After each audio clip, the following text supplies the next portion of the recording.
أشرقت نفسي بنور من فؤادي حينما رددت يا رب العباد. بسم الله الرحمن الرحيم. إن الحمد لله نحمده ونستعينه ونستغفره ونعوذ بالله من شرور أنفسنا وسيئات أعمالنا. من يهده الله فلا مضل له ومن يضلل فلا هادي له. أشهد أن لا إله إلا الله وحده لا شريك له وأشهد أن محمدا عبده ورسوله.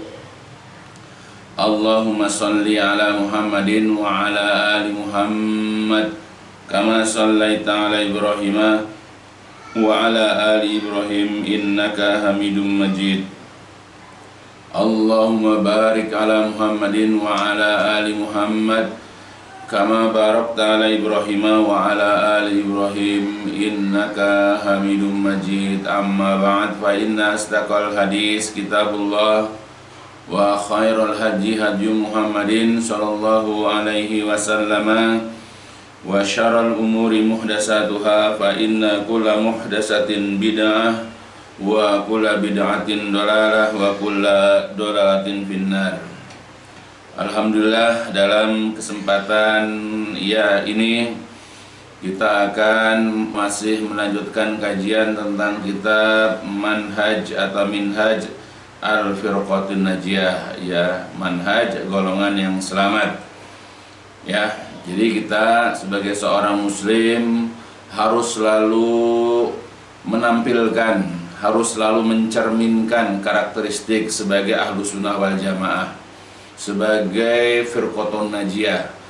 Begitu juga kita kalau ingin melihat karakter ahlu sunnah wal jamaah, kalau kita ingin melihat ciri-ciri seseorang atau sekelompok orang dikatakan sebagai ahlu sunnah wal jamaah, atau sebagai firqatun najiyah atau golongan selamat, itu kita bisa lihat sebagaimana yang telah dijelaskan pada bab-bab terdahulu, yaitu hidup mereka itu membiasakan diri untuk senantiasa belajar, mengamalkan, mendakwahkan, yaitu Al-Quran dan Sunnah dari Sunnah Nabi SAW di dalam hadis-hadis. Itu yang kita bisa lihat. Karena itulah merupakan amalan yang pernah dilakukan, kebiasaan yang pernah dilakukan oleh Rasulullah SAW dan para sahabatnya sebagai generasi awal yang sudah dijamin sebagai penghuni surga. Begitupun kita bisa melihat karakteristik seseorang atau sekelompok orang itu sebagai ahlu sunnah wal jamaah adalah kalau terjadi perbedaan paham, perbedaan pandangan atau khilafiyah mereka dalam sesuatu, misalnya selalu mengembalikan kepada Al-Quran dan Sunnah, selalu mereka merujuk kepada Al-Quran dan Sunnah. Apakah dari yang diperselisihkan ini ada dasar-dasar atau dalil-dalilnya, maka sebagai seorang yang dikatakan sebagai ahlu sunnah wal jamaah atau sebagai kelompok yang selamat, maka mereka kemudian berusaha merujuk mana yang lebih mendekati Al-Quran dan Sunnah. Maka yang lebih mendekati atau memang sesuai dengan Al-Quran dan Sunnah itulah yang mereka pegang. Maka jikalau seseorang sebagai ahlu sunnah wal jamaah itu ternyata selama ini pandangannya keliru, pandangannya salah, ternyata orang lain lebih benar, maka dia menarik ucapannya, menarik perkataan atau perbuatan, kemudian mengikuti apa yang dipahami oleh orang lain karena itu lebih mendekati dari Al-Quran dan Sunnah, atau mungkin memang karena sesuai dengan ajaran Rasulullah dan para sahabat di dalam Al-Quran dan Sunnah. Itulah sebagai ciri-ciri atau karakteristik daripada ahlu sunnah wal jamaah. Nah, itu dibiasakan, seperti sudah dijelaskan begitu. Begitupun ahlu sunnah wal jamaah itu selalu dalam hidup mereka tidak pernah mendahulukan perkataan, pandangan seseorang di hadapan Allah dan Rasulnya. Jadi tidak pernah mendahulukan ide, fatwa atau penjelasan seseorang di hadapan Al-Quran dan Sunnah. Yang selalu ditonjolkan, yang selalu dikedepankan oleh mereka itu adalah Al-Quran dan As-Sunnah. Kemudian juga di antara karakteristik ya seorang ahlu sunnah wal jamaah itu adalah ya, mereka selalu menghargai, mereka selalu mencerminkan hidup mereka itu ya dengan akidah tauhid. Mereka selalu ya menghiasi amal-amal mereka, menghiasi perkataan mereka, menghiasi akidah mereka itu dengan akidah tauhid. Ya dari awal mereka bangun tidur sampai ketika mereka menjelang tidur lagi, dan itu sampai maut menjemput mereka. Nah itulah ya kelompok yang memuliakan, golongan yang memuliakan dan sangat menghargai akidah atau tauhid. Dan juga sudah jelaskan beberapa pelajaran yang lalu bahwa ahlu sunnah wal jamaah juga senantiasa menghidupkan sunnah-sunnah Nabi SAW dalam kehidupan mereka sehari-hari. Nah sekarang kita akan masuk ke dalam penjelasan yang lain tentang karakteristik, tentang ciri-ciri dari golongan yang selamat. Jadi golongan selamat itu, penjelasan selanjutnya tentang firqatun najiyah, ya karakteristiknya itu, ciri-cirinya adalah al-firqatun najiyatu la tata'assabu illa li kalamillahi wa kalami rasulihil ma'sum alladzi la yantiqu 'anil hawa amma ghairuhu minal bashar mahma 'alat ratbatuhu faqad yukhti. Jadi al-firqatun najiyah, golongan yang selamat itu, kelompok yang selamat itu atau ahlu sunnah wal jamaah itu la tata'assabu, mereka tidak pernah asobiyah, mereka tidak pernah fanatik illa kecuali li kalamilah, kepada firman Allah, wa kalami rasulihi, dan sabda Rasul sallallahu alaihi wasallam yang maksum, alladzi yang la yantiku, yang tidak pernah berbicara, anil hawa, berdasarkan hawa nafsunya. Ya, jadi kita bisa lihat di sini ciri-ciri yang lain bahwa ahlu sunnah wal jamaah atau firqatun najiyah itu mereka tidak pernah tata'assub, mereka tidak pernah asobiyah, mereka tidak pernah fanatik. Ya, kecuali hanya kepada firman Allah dan sabda Rasulullah sallallahu alaihi wasallam. Dan Rasul adalah orang yang maksum, yang terpelihara, terjaga dari perbuatan maksiat. Ya, yang beliau itu tidaklah berbicara dari hawa nafsunya.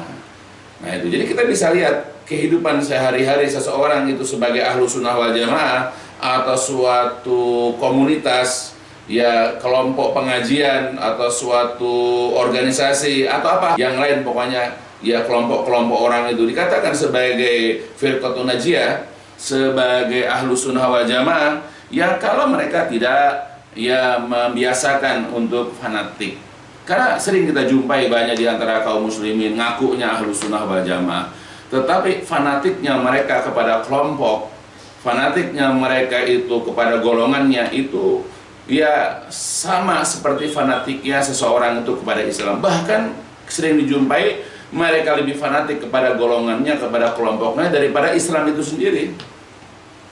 Fanatiknya mereka kepada para ustadznya, fanatiknya mereka kepada kiai-kiai atau guru-gurunya itu sama dengan fanatiknya yaitu para imam, ya para ustadz salaf misalnya kepada nabi mereka. Dan bahkan kefanatikan ya orang-orang tersebut ya lebih kepada gurunya, kepada kiainya daripada kepada Rasulullah Shallallahu Alaihi Wasallam. Mereka lebih menerima pendapat, perkataan, fatwa, penjelasan gurunya daripada sabda Rasulullah Shallallahu Alaihi Wasallam di dalam hadis-hadis.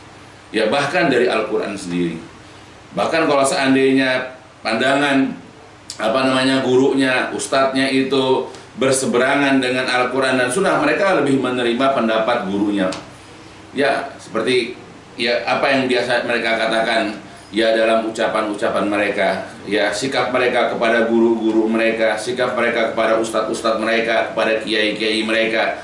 Ya mereka berpandangan bahwa mereka ingin memuliakan kiai-kiai atau ustadz-ustadz mereka. Ya, mereka ingin orang-orang mendengar penjelasan, mendengar ilmu, mendengarkan fatwa dari guru mereka. Dan mereka juga tetap ingin mengambil perkataan, pendapat, fatwa guru mereka, kendati pun ia tidak berdasarkan kepada hadis-hadis yang sahih. Ini bisa kita lihat betapa gulunya mereka, betapa berlebih-lebihannya mereka dan fanatiknya mereka dan bahkan taklidnya mereka kepada guru-guru mereka. Ini adalah suatu sikap yang keliru, suatu sikap yang tidak baik. Karena kalau seandainya ini dibiarkan, kefanatikan sekelompok orang kepada gurunya, kemudian ada lagi kelompok lain kepada gurunya, maka nanti bagaimana mereka bisa menerima Islam dengan baik? Bagaimana mereka bisa bersikap bijak kepada ajaran Islam kalau setiap orang dan bahkan setiap pengajian itu hanya menerima pendapat pandangan dari guru-gurunya saja?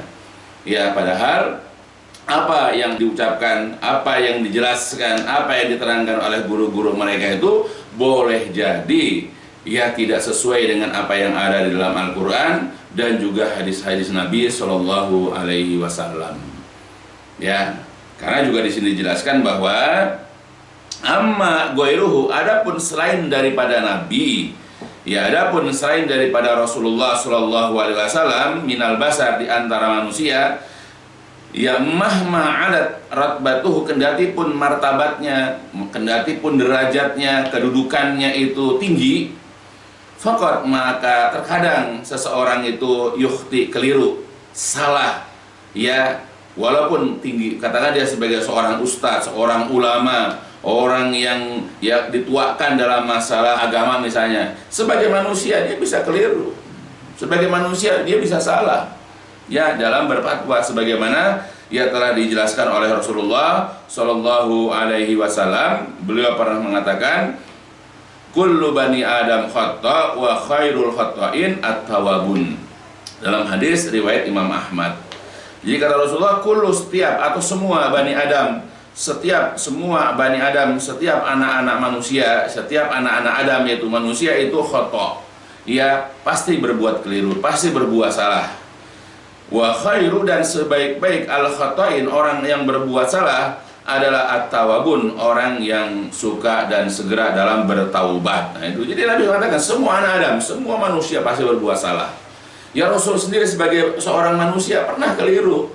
Kita kenal kisah mengenai surat Abasa wa Tawalla, bagaimana Nabi bermuka masam ya ketika kedatangan Abdullah bin Maktum yang menanyakan kepada beliau tentang Islam, yang waktu itu Nabi sedang berhadapan dengan para pemuka Quraisy yang diharapkan keislamannya.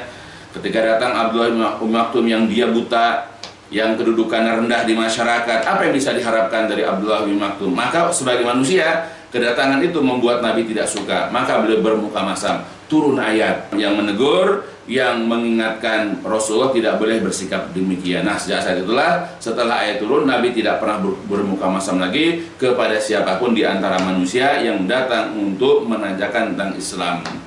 Begitu juga kisah dalam surat Tahrim, ya kisah mengenai Rasulullah pernah mengharamkan madu hanya untuk dalam rangka mencari keridhaan sebagian daripada istrinya.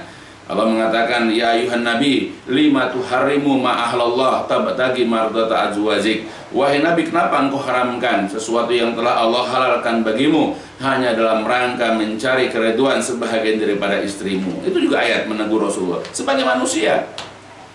Ya, cuma beliau maksum, begitu keliru atau salah langsung turun ayat yang mengingatkan beliau ya akan hal tersebut. Begitu kisah dalam surat Al-Ahzab, ya antara Rasulullah dengan Zainab dengan Zaid, ya yang beliau waktu itu ya tidak ya mengatakan kepada Zaid untuk menceraikan istrinya, nanti kemudian Allah menikahkan Rasulullah itu ya dengan Zainab, mantan ya istri dari anak angkatnya itu, ya. Nah, ini kisah ini terkenal ya di dalam Al-Qur'an surat Al-Ahzab. Nah, sebagai manusia beliau ya ada keliru, cuma itulah tadi, beliau adalah maksum yang ketika melakukan kesalahan diingatkan oleh Allah, turun ayat yang mengingatkan beliau. Dan juga dalam beberapa ayat ya Allah sudah menyebutkan bahwa Allah telah menerima tobat, Allah telah mengampuni kesalahan-kesalahannya Rasulullah SAW. Nah Rasul begitu, bagaimana orang selain Rasulullah? Maka jelas ya mereka lebih banyak salahnya, lebih banyak kelirunya, karena tidak ada lagi manusia maksum selain daripada Rasulullah Shallallahu Alaihi Wasallam. Nah kalau kita pentingnya beramar ma'ruf nahi mungkar, salingnya tawasobil haqi, tawasobil sober, ya tawasobil marhamah, untuk saling mengingatkan, ya kira kita tidak lepas dari kesalahan. Ya, maka kalau andai kata ada sahabat, ada kerabat kita, ada teman kita, ada guru kita, ada ustadz kita salah, maka kewajiban kita adalah untuk melakukan amar ma'ruf nahi mungkar, atau tawasau, saling memberikan wasiat, memberikan masukan, mengingatkan bahwa apa yang diajarkannya itu adalah salah. Nggak mungkin Allah yang turunkan ayat. Iya, karena wahyu sudah terputus. Nggak ada orang maksum yang langsung ditegur oleh Allah. Maka pentingnya itulah, ya, kita memiliki sahabat yang soleh, sahabat yang berilmu. Ya, kita punya jamaah yang pandai, yang tidak hanya nurut apa saja yang kita suruh. Ya, jadi kalau kita salah atau keliru dalam menyampaikan sesuatu, maka ya katakanlah murid-murid kita, jamaah pengajian kita mengingatkan kita bahwa apa yang kita ucapkan itu adalah tidak sesuai dengan apa yang di dalam Al-Quran dan hadis-hadis Nabi. Nah, itulah karena tidak ada orang yang maksum. Ya, sebagaimana dalam ayat Al-Quran, ya, dalam surat ya An-Najm, Allah Subhanahu wa taala mengatakan, a'udzubillahi minasyaitonirrajim, fala tuzakku anfusakum huwa a'lamu bimanittaqa. Maka janganlah kalian menganggap diri kalian suci, janganlah kalian mensucikan diri kalian, karena dialah Allah yang lebih mengetahui siapakah orang yang bertakwa. Jadi Allah menjelaskan, menguatkan tadi yang ada di dalam hadis, bahwasanya setiap anak Adam itu berbuat salah, berbuat dosa, berbuat keliru. Allah mengatakan, janganlah kamu menganggap dirimu suci. Jadi seorang ustaz, seorang kiai, seorang guru, janganlah dia merasakan bahwa dirinya suci, nggak pernah berbuat salah, nggak pernah berkata salah, nggak pernah berkata keliru. Ya bisa jadi dia harus tawadu bahwa dirinya bisa jadi suatu saat melakukan suatu perbuatan yang salah atau mengucapkan yang keliru, dan dia siap menerima ya nasihat, teguran, ya ataupun masukan atau input dari teman-temannya, dari jamaahnya, kalau seandainya apa yang diucapkan itu adalah salah atau keliru.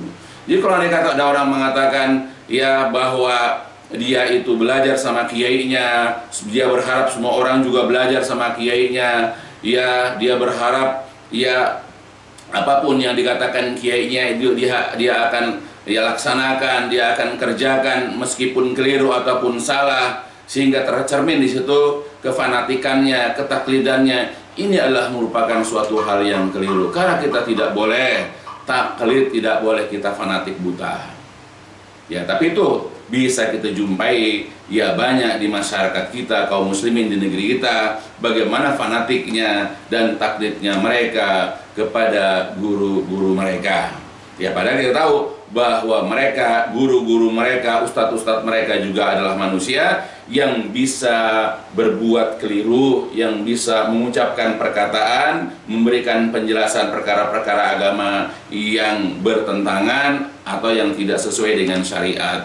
Ya, karena tidak ada orang yang selalu tahu, ya, orang yang selalu benar, karena bisa jadi suatu saat dia akan keliru. Maka inilah pentingnya ya saling nasihat menasehati.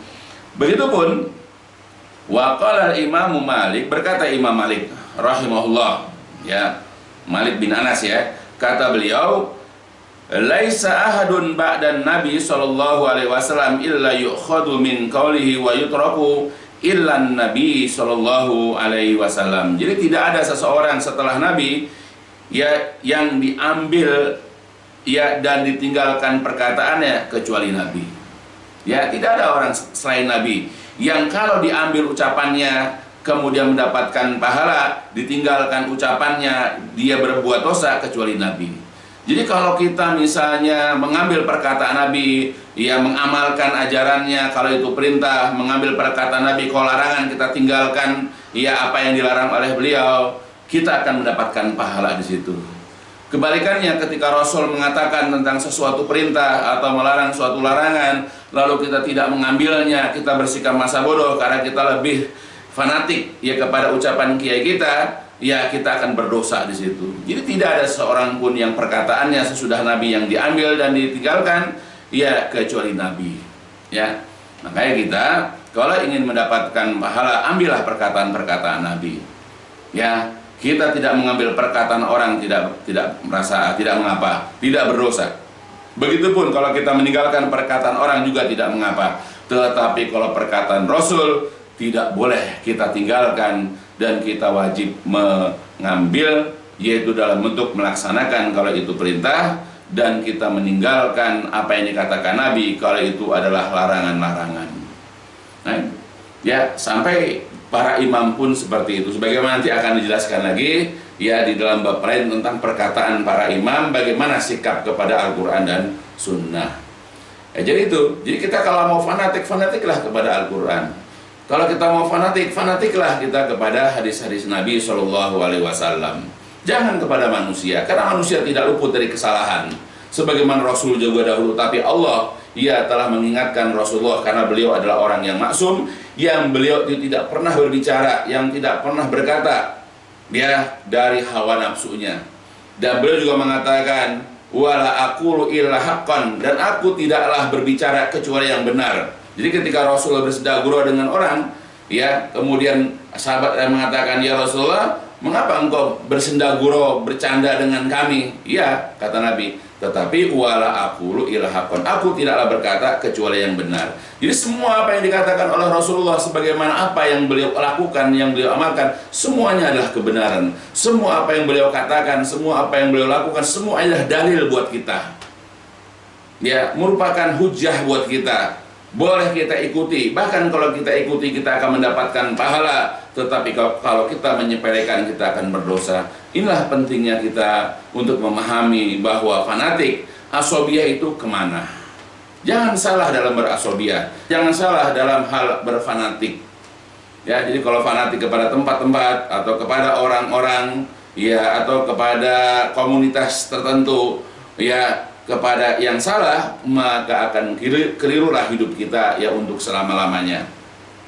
Oleh karena itulah Rasulullah SAW nanti, begitu juga Allah Subhanahu wa Ta'ala banyak mengingatkan.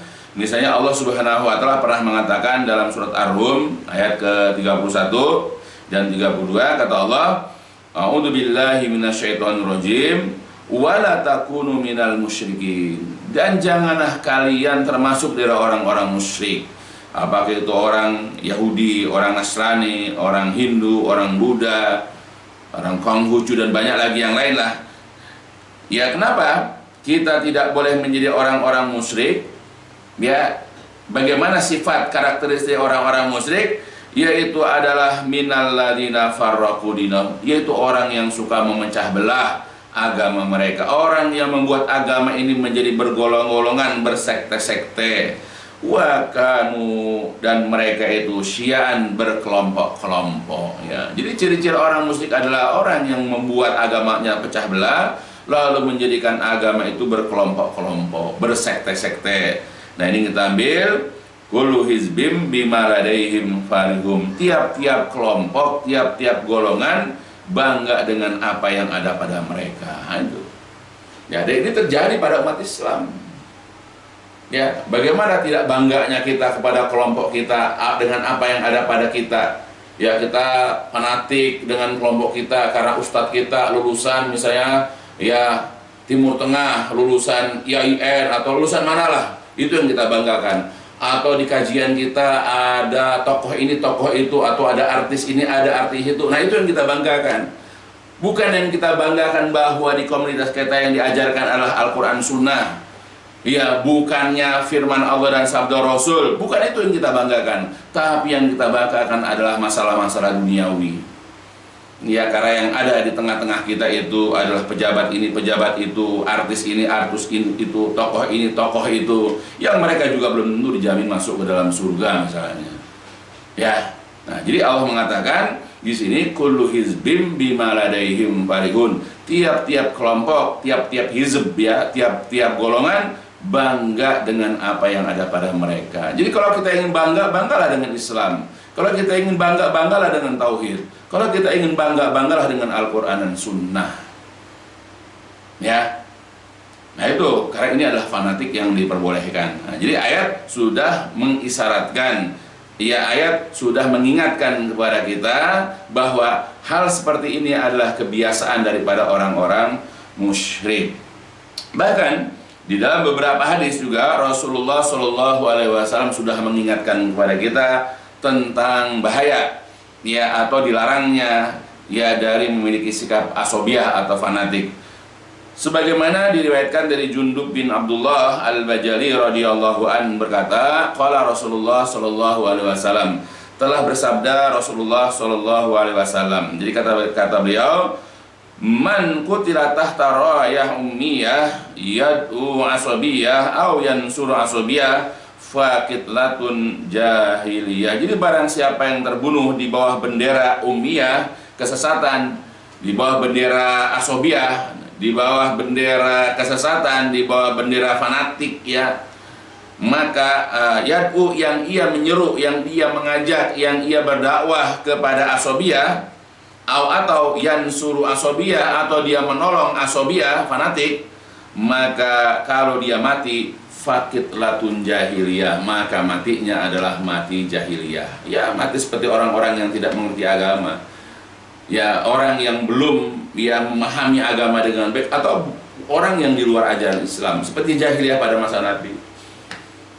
Ya, jadi kalau seandainya ada orang ya berada di tengah-tengah pemahaman, di tengah-tengah ya ajaran ya tentang asobiyah, lalu dia terbunuh di bawah bendera ya ummiyah, ya kesukuan, kesesatan atau apapun itu, lalu ia menyuruh orang kepada asobiyah, kepada kelompok, kepada fanatik, ya, kepada kelompoknya, atau dia juga menolong membela kelompoknya, maka matinya, terbunuhnya itu adalah qitlatun jahiliyah, terbunuh secara jahiliyah. Ya, hadis ini ada dalam riwayat Imam Muslim, Nasai, dan Imam At-Tayalisi. Begitu juga dalam hadis yang lain dari Abdullah bin Mas'ud radhiyallahu an berkata, kata beliau, man nasara qaumahu ala ghairil haq fahuwa kal ba'iri alladhi rudiya fahuwa yunza'u bidzanabih.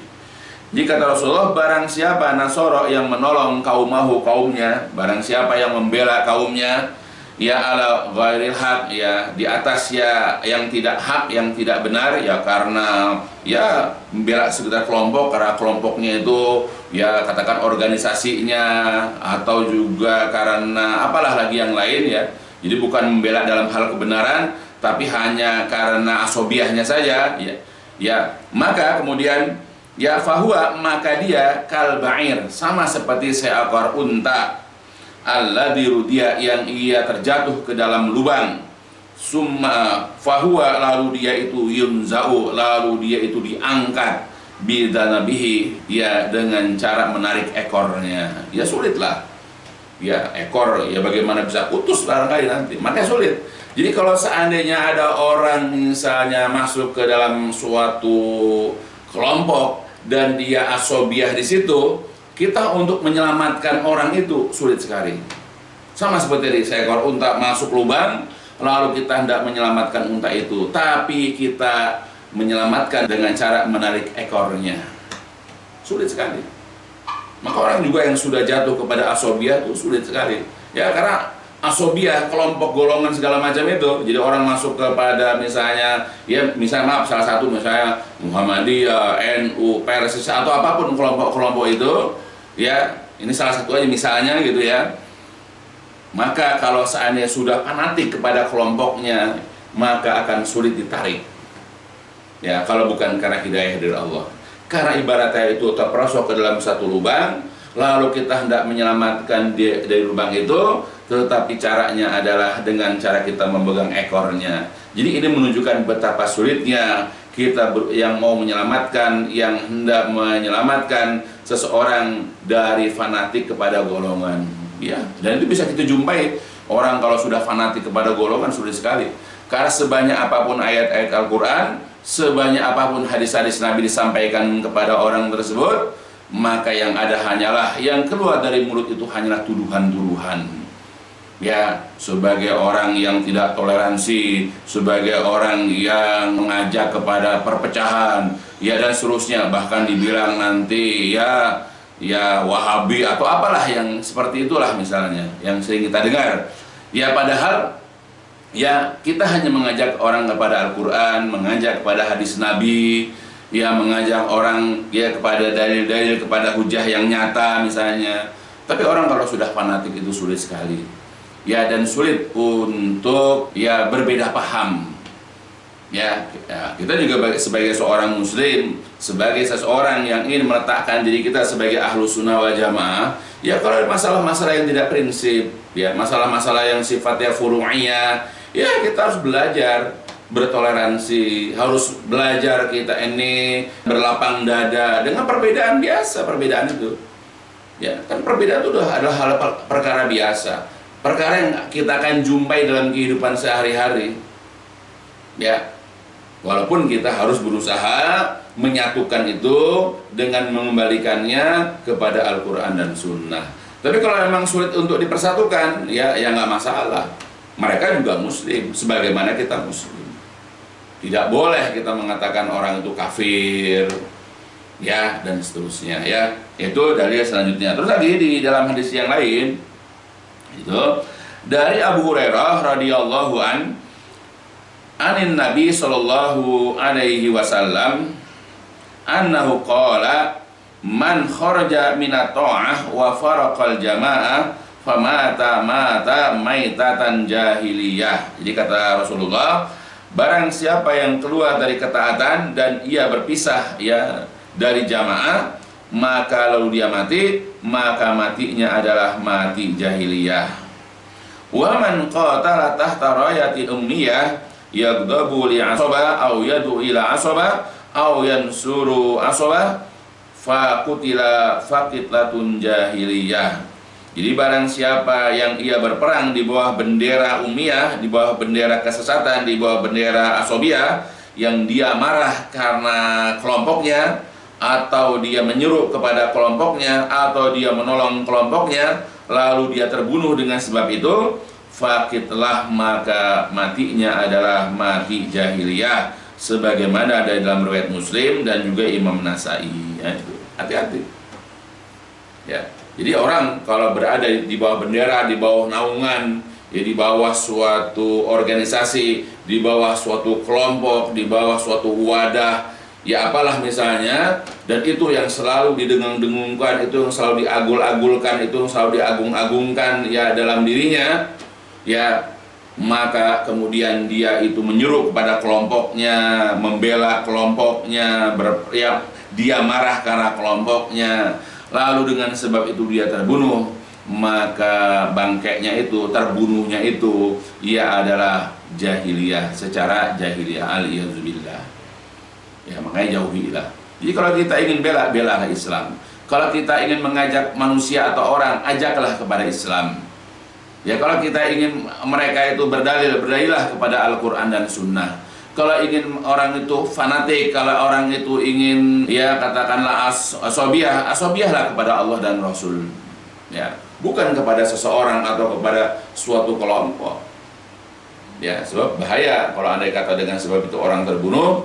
Ya, kalau kepada selain Allah Rasul, selain kepada Islam, maka dia kalau terbunuh dia kalau bukan karena itu, maka boleh jadi ya terbunuhnya itu adalah kitlatun jahiliyah, dengan cara jahiliyah.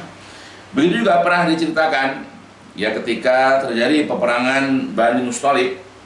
Jadi ada seseorang dari kelompok Muhajirin ya melukai ya seseorang dari kelompok Al-Ansor.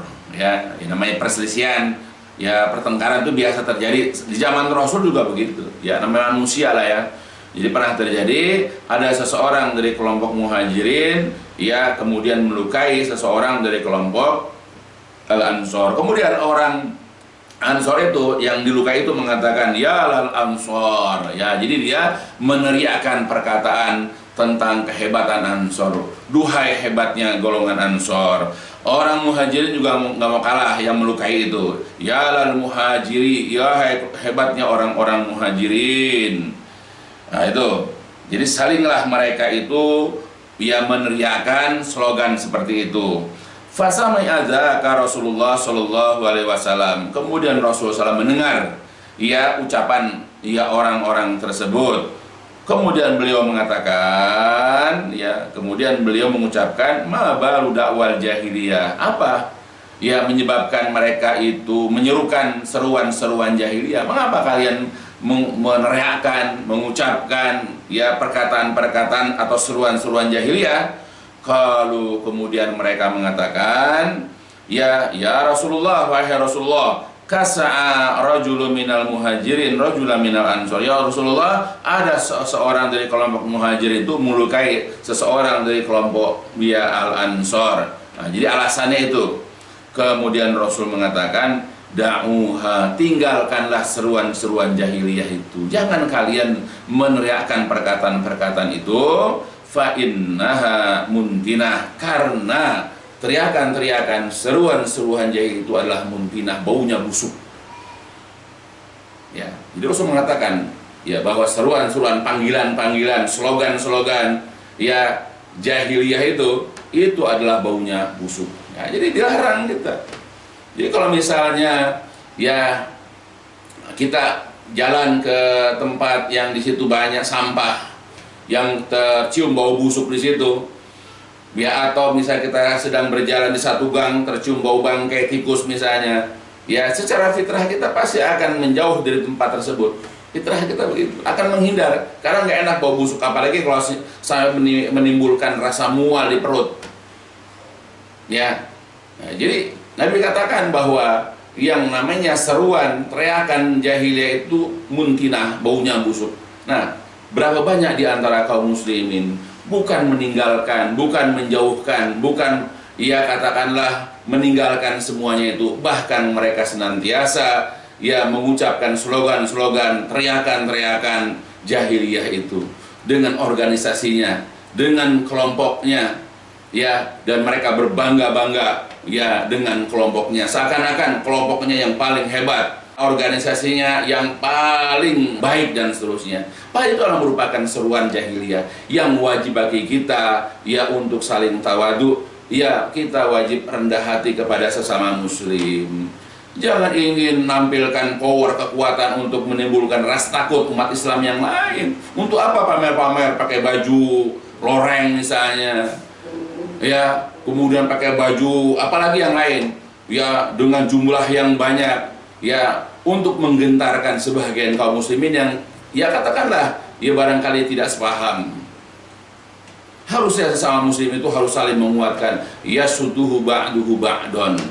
Apalagi kalau anehnya misalnya orang-orang kafir itu didukung, malah orang-orang kafir itu malah di backing oleh orang-orang ini, tetapi kaum muslimin malah mereka yang diporak-porandakan, mereka malah yang diintimidasi. Sebagian kaum muslimin malah yang dibully oleh kelompok ini. Coba bayangkan, aneh, yang harusnya adilatin alal mu'minin, aizatin alal kafirin, harusnya berlemah lembut, berkasih sayang, bercinta kasih kepada orang-orang mukmin dan bersikap keras tegas pada orang-orang kafir, malah mereka adilatin alal kafirin, aizatin alal mu'minin, mereka malah berkasih sayang, berlemah lembut, bercinta kasih kepada orang-orang kafir, dan kemudian mereka itu bersikap tegas kepada orang-orang mukmin. Aneh, nggak ada begitu. Ya, ketika mereka show power, ketika mereka menampilkan kekuatan mereka, tujuan itu bukan untuk orang kafir kadang-kadang, ya, tapi untuk ya membuat takut kelompok muslim yang lain supaya jangan macam-macam sama mereka, seperti itu. Nah, ini adalah merupakan aroma busuk sebetulnya. Ya, karena ini adalah merupakan ya, seruan-seruan, teriakan-teriakan, yel-yel daripada jahiliyah yang pernah dilarang oleh Rasulullah ketika dulu kelompok muhajirin dan ansor terjadi perselisihan. Maka ini adalah merupakan perilaku yang salah dan keliru. Maka hendaklah kita sebagai seorang muslim atau kita sebagai umat Islam yang katanya di negeri ini adalah mayoritas, ya hendaklah kita saling merangkul, saling bercinta kasih, ya, dan seterusnya. Ya, karena kita untuk ya mencela, mencaci maki orang muslim aja dilarang, kan sibabul muslim kusukun wa kita lahu kufrun. Ya, jadi mencela orang mukmin muslim itu ya sibabul muslim, mencaci mencela muslim itu hukumnya adalah fusuk, kefasikan. Wa qitaluhu, dan memeranginya adalah merupakan perbuatan kufur. Ya. Nah, jadi kita tidak boleh kepada sesama muslim saling caci mencaci, mencela, saling mencela, apalagi memeranginya, bahkan menakut-nakutinya, karena Rasul melarang dari menakut-nakuti, membuat takut orang muslim itu dilarang. Ya, kan ini adalah merupakan perilaku jahiliyah. Ya, haruslah kita melindungi, kita mengayomi, memberikan keteduhan, memberikan kenyamanan kepada saudara kita yang muslim. Ya, bukan malah membuat kaum muslim yang lain merasa takut. Nah, itu. Nah ini karena kita kebetulan kaum muslimin karena sudah terbiasa saling berasobiyah.